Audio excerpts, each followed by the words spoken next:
यद्भद्रं तन्नयासुवत्।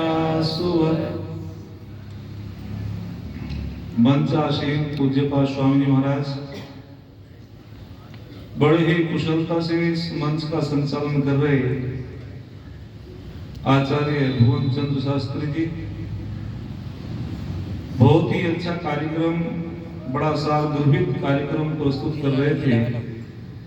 आर्य जगत के प्रसिद्ध भजनोपदेशक कुलदीप आर्य जी, हमारे इसलिए जी के ब्रह्मा अरविंद शास्त्री जी और हमारे ब्रह्मचारी सुनील शास्त्री जी, इस कार्यक्रम के आयोजक संयोजक भ्राता योगेंद्र धामा जी, बाबूराम धामा जी, समस्त धामा परिवार, विद्यालय परिवार और बहुत ही हमारे क्षेत्र से गणमान्य प्रसिद्ध आर्य बंधु भ्राता मेघपाल आर्य जी और कई विद्यालयों से प्रधानाचार्य आए, सभी का विद्यालय की ओर से, आर्य समाज की मंच की ओर से मैं सभी का स्वागत करता हूँ, अभिनंदन करता हूँ। वंदनीय मातृ शक्ति, छोटे नन्हे मुन्ने बच्चों, छात्रों, बहुत ही अच्छी चर्चा हम श्रवण कर रहे थे। थोड़ी सी बातें मैं आपके बीच में रखता हूँ। समय के अंतर्गत और हमारी जो माता बहनें बैठी हैं उनके लिए भी ग्राह्य है, हम सबके लिए ग्राह्य है। आपने एक नाम सुना होगा नारद मुनि का, और जब नारद मुनि का टीवी में वो नाटक दिखाते हैं तो उसे दिखाते हैं कि वो जो है लड़ाई कराने वाला, इधर की उधर बताने वाला, और जो कोई ज्यादा भोजन करता है तो उसको भी मेघपाल जी क्या कहते हैं, नारद, और ऐसी उसकी मजाक ली जाती है। हमारे ऋषियों पर प्रक्षेप किए गए, लेकिन जब नारद मुनि का हमने जीवन चरित्र पढ़ा तो याद रखना, संसार के लोगों, इस दुनिया के अंदर यदि देव ऋषि की उपाधि मिली तो दो को मिली, एक नारद को और एक बृहस्पति को। और जो देव ऋषि बहुत हुए, महर्षि बहुत हुए, लेकिन राज ऋषि हुए, लेकिन देव ऋषि तो संसार के अंदर दो को कहा गया है। और जब उसके नारद शब्द का अर्थ पर चिंतन किया गया, प्रधानाचार्य दिलावर जी, हम कितना भूल करते हैं और हम वास्तविक रूप से ऋषियों पे प्रक्षेप कर देते हैं नाटक को देख देख करके। जो वास्तविक इतिहास है ऋषियों का, उससे हम अवगत नहीं है।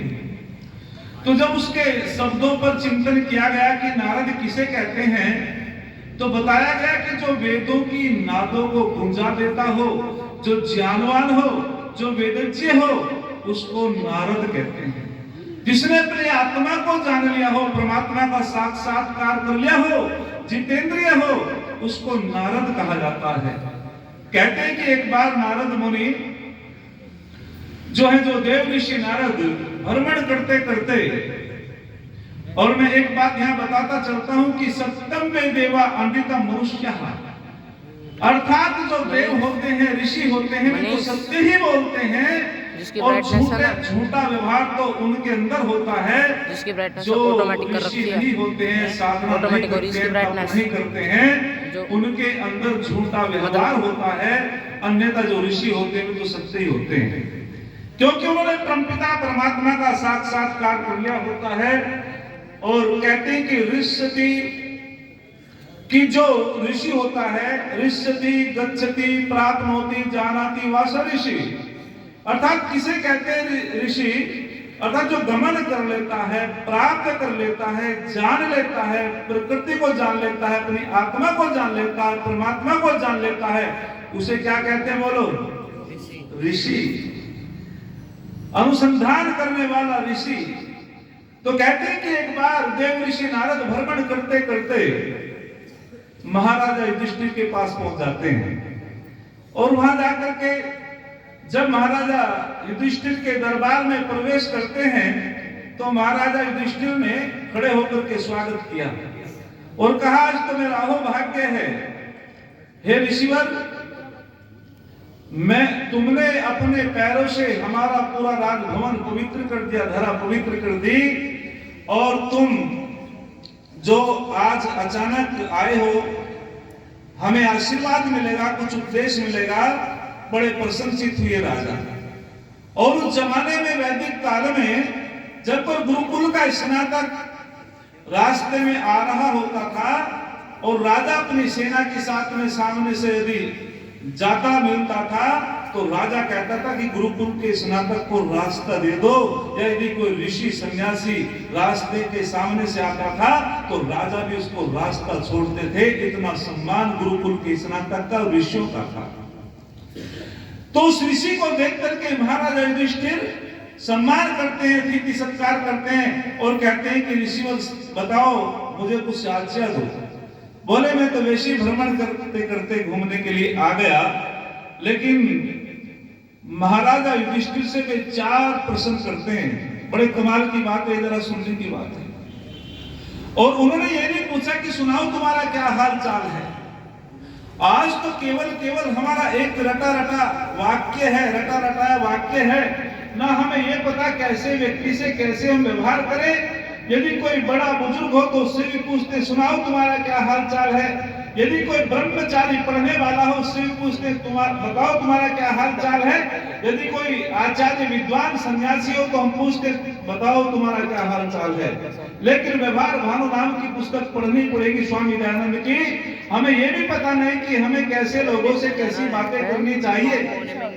यदि कोई ब्रह्मचारी हमारे पास आ जाता है तो उससे यूं ना पूछो तुम्हारा हाल चाल क्या है, उससे पूछो बेटा तुम्हारी विद्या में कोई विघ्न तो नहीं है, क्या तुम्हारी दिनचर्या अच्छी है।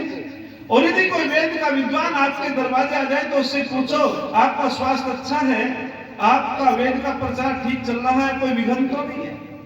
और यदि कोई किसान आ जाए तो उससे पूछो तुम्हारी खेती बाड़ी ठीक चल रही है, फसल अच्छी है। लेकिन हमने तो एक ही शब्द रट लिया, सुनाओ तुम्हारा हाल चाल क्या है। लेकिन देव ऋषि नारद ने राजा से ये नहीं पूछा, उन्होंने 4 प्रश्न कर दिए और क्या गजब के प्रश्न कर दिए संसार के लोगों। उसने कहा, तो देव ऋषि नारद कहते हैं कि मैं पूछना चाहता हूं, कच्चिते वेदा सफला, कच्चिते धनम सफलम, कच्चिते दारा सफला, कच्चिते सुतम सफलम। 4 प्रश्न कर दिए कि मैं पूछना चाहता हूं कि हे राजन, क्या तेरा वेद पढ़ना सफल है, क्या तेरा धन सफल है, क्या तेरी पत्नी सफल है, क्या तेरा सुनना भी सफल है। आज कौन कौन से प्रश्न किए। प्रथम प्रश्न किया कि क्या तेरा वेद पढ़ना बोलो सफल है, क्या तुम्हारा धन सफल है, क्या तुम्हारी पत्नी सफल है, क्या तुम्हारा सुनना भी सफल है, जो तुम सुनते हो। तो हाथ जोड़ करके निवेदन कर देते हैं महाराजा युधिष्ठिर, और वे कहते हैं कि कथम वै वेदा सफलः, कथम वै धनम सफलम, कथम वै दारा सफला, कथम वै श्रुतम सफलम। हे ऋषिवर, मुझे बताओ, मैं नहीं समझ पाया। आप मेरी शंकाओं का समाधान करो और मुझे बता दो कि किस प्रकार से मेरा वेद पढ़ना सफल है, किस प्रकार से मेरा धन सफल होगा। बड़े कमाल का उत्तर देते हैं ऋषिवर।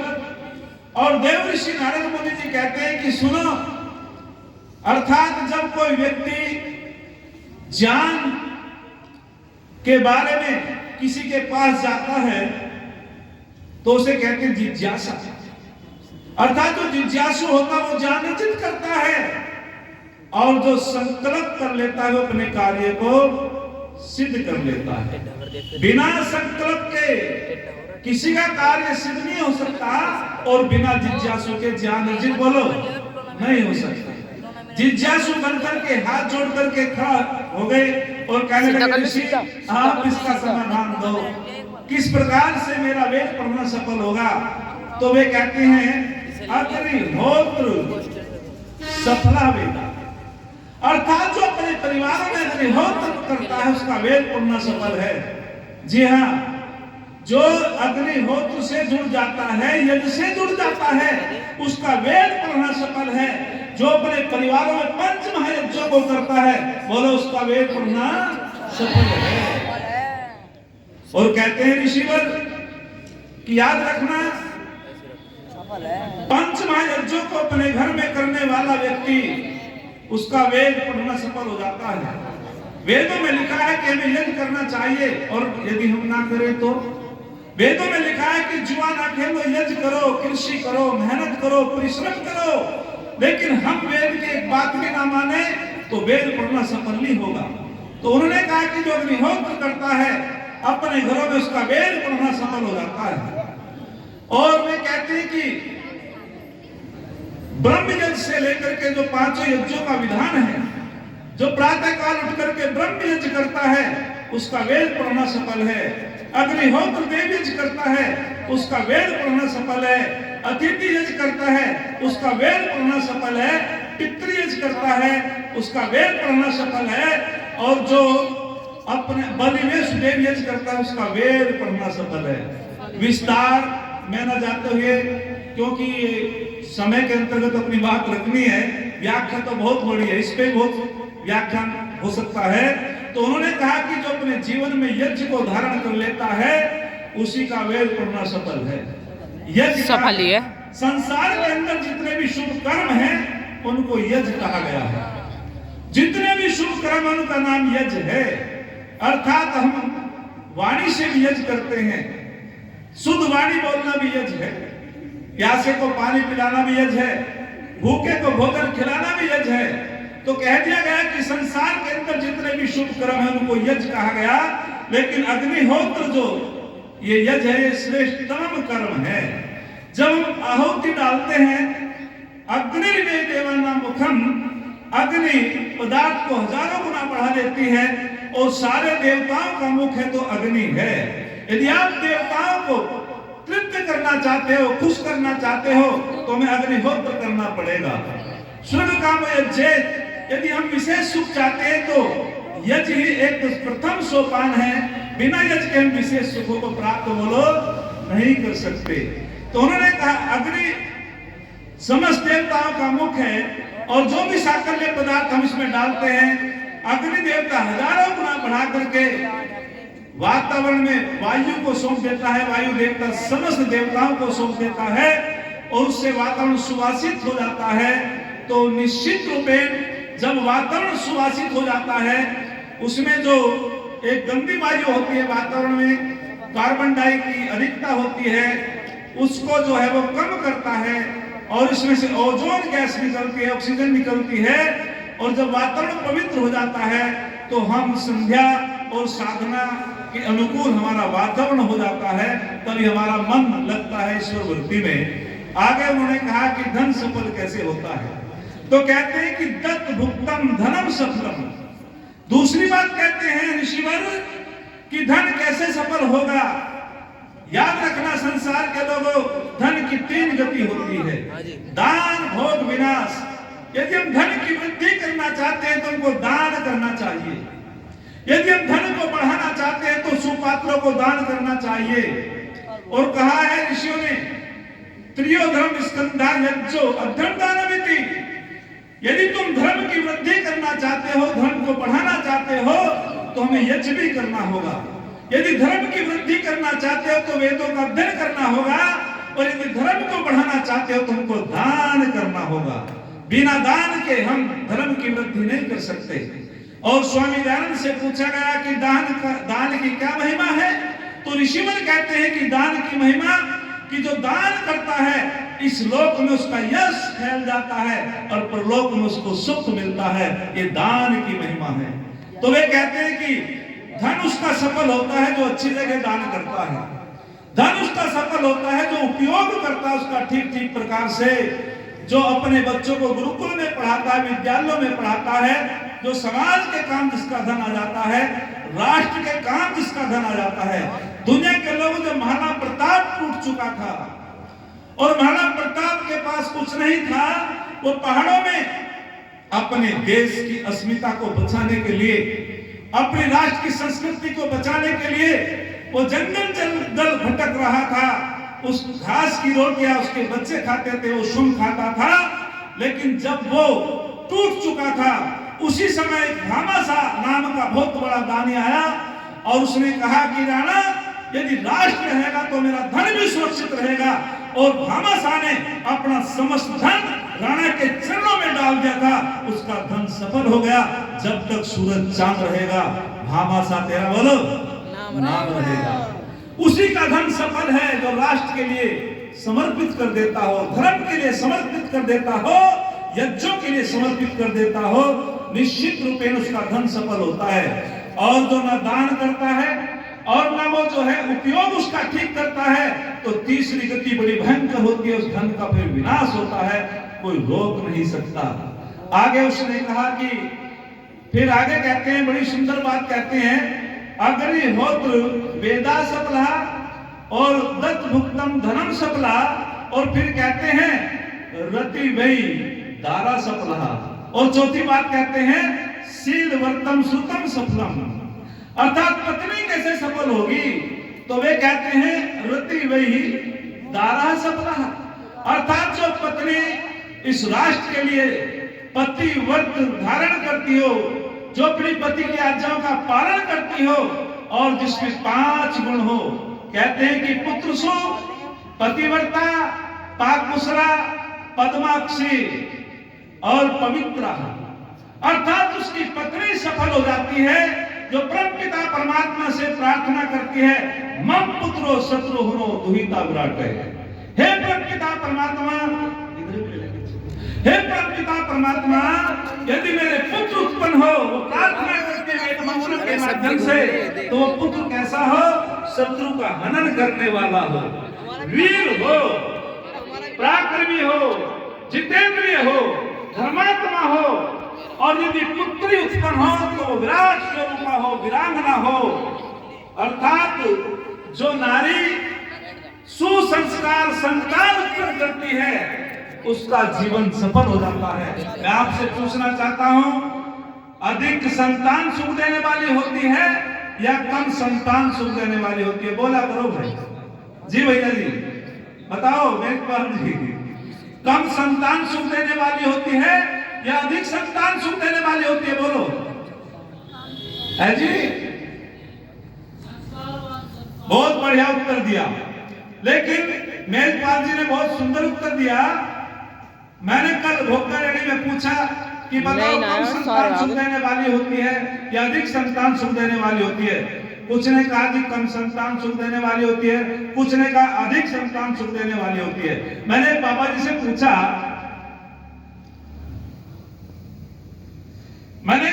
से पूछा, कि बाबा जी बताओ, बाबा जी ने कहा अधिक संतान सुख देने वाली होती है। जिसके 10 पुत्र होते हैं तो घर की 10 लाठी होती है, पड़ोसी भी डरते हैं, मोहल्ले वाले भी डरते हैं। मैंने कि बहुत अच्छा तर्क है। एक ने कम संतान सुख देने वाली होती है, लेकिन याद रखना संसार के लोगों, जो भ्राता मेघपाल जी ने बहुत सुंदर उत्तर दिया, ना कम संतान सुख देने वाली होती, ना अधिक संतान सुख देने वाली होती। जो संस्कारवान संतान है वो सुख देने वाली होती है। यदि कम संतान सुख देने वाली होती तो कंस अकेला ही था, अपने पिता को कारावास में डाल दिया। यदि अधिक संतान सुख देने वाली होती तो कौरव तो सो थे, उन्होंने भी जो है एक प्रकार से इस भारत का, आर्यवर्त देश का पतन करा दिया। तो याद रखना, वो पत्नी सफल है, वो माता सफल है। पुत्र सु अर्थात जो अच्छे पुत्रों की माता है, उसका जीवन सफल हो जाता है। अनमोल की आवाज आ रही है। वो आदर्शवादी संतान जब इस राष्ट्र को सौंपती है, वास्तविक उसका माँ बनना सफल हो जाता है, पिता का पिता बनना सफल हो जाता है। और आगे कहा, आगे बहुत सुंदर बात कही कि पतिव्रता, जो अपनी पति की आज्ञाओं का पालन करती हो। आचार्य चाणक्य कहते हैं स्त्री का गुरु उसका पति होता है। अर्थात जो अपने पति की आज्ञाओं का पालन करती हो, निश्चित रूपेण वो पत्नी सफल है। और आगे कहा पवित्रा, जो बाहर से भी पवित्र हो, अंदर से भी पवित्र हो, जिसका अंतःकरण भी पवित्र हो, ऐसी पत्नी, ऐसी नारी सफल होती है। और बहुत सुंदर आगे कहते हैं पद्माक्षी, जिसके नेत्रों में कमल के फूल के समान अतिथियों को देख करके स्नेह बरसता हो, वो पत्नी सफल है। और पाक कुशला जो भोजन बनाने में कुशल हो। ये मैंने थोड़ी सी बात सूत्र में रखी, निश्चय से उसकी पत्नी सफल होती है। पत्नी का अर्थ होता है जो पतित रास्ते से हटा करके अच्छे रास्ते पे लगा देती हो, वास्तविक वो नारी सफल है।